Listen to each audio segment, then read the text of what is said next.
Washington, President Donald Trump is heading back to Florida on Saturday to watch a space launch, a trip that will cost taxpayers at least another $1.1 million and may potentially add pressure on NASA officials to lift off in marginal conditions, but it will almost certainly give Trump some cool video footage for campaign ads.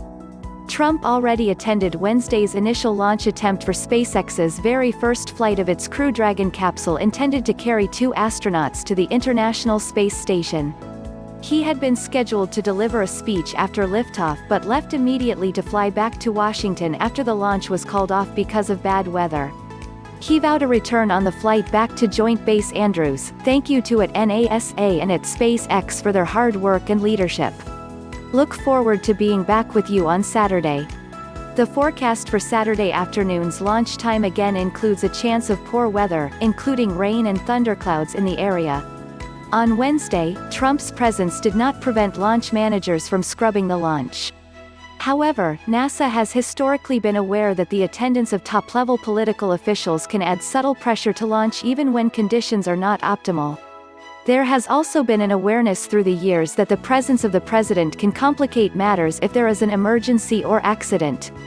In almost 6 decades of human spaceflight, presidents have attended launches only twice, in 1998, when Bill Clinton was on hand for a space shuttle launch that included former Mercury astronaut John Glenn, and in 1969, when Richard Nixon attended the launch of Apollo 12. That flight nearly ended in disaster when the Saturn V rocket was struck by lightning triggered by its own ionized exhaust.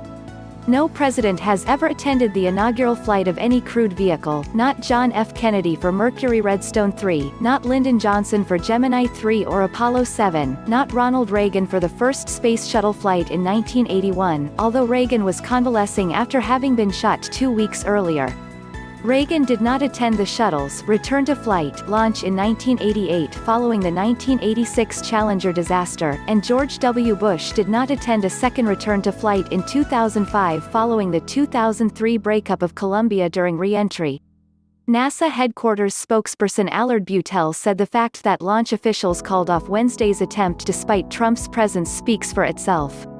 Having both the president and vice president come to witness in person this NASA SpaceX launch of American astronauts on an American rocket and spacecraft from American soil to the International Space Station shows what a historic moment in spaceflight history it really is, he said.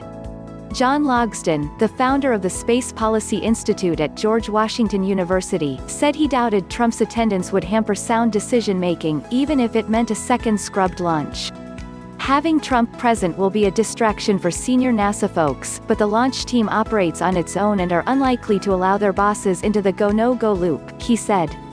Neither the White House nor the Trump campaign would return HuffPost queries about whether footage from a successful launch would make its way into a campaign ad. His campaign, however, has not been shy about turning around video from purportedly official events, those paid for entirely by taxpayers and, in theory, done on behalf of all Americans, into re-election videos.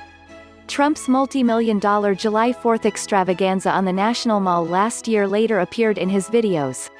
And Trump's March 28 visit to Norfolk, Virginia, for the sailing of the hospital ship Comfort made it into a Trump campaign ad released May 4. Jordan Leibowitz, with the Citizens for Responsibility and Ethics in Washington watchdog group, said Trump is not the first president to use footage from official events in campaign ads, and it does not appear to be illegal. The presence of top campaign surrogates and quick turnaround for an ad certainly could make people question whether the trip was done for the purpose of the ad, which is not what official business is for, he said. Each hour that the modified 747 jetliner that Trump normally uses as Air Force One is in the air costs $273,063, according to a General Accountability Office analysis, meaning a round trip to Kennedy Space Center runs $1.1 million. That figure does not include the $58,000 that his helicopter trip from the White House to Joint Base Andrews and back costs, nor the several hundreds of thousands of dollars that ferrying his motorcade aboard C-17 cargo planes costs. That amount varies with the starting location of the planes and the cars and vans, which differs with each trip. From HuffPost.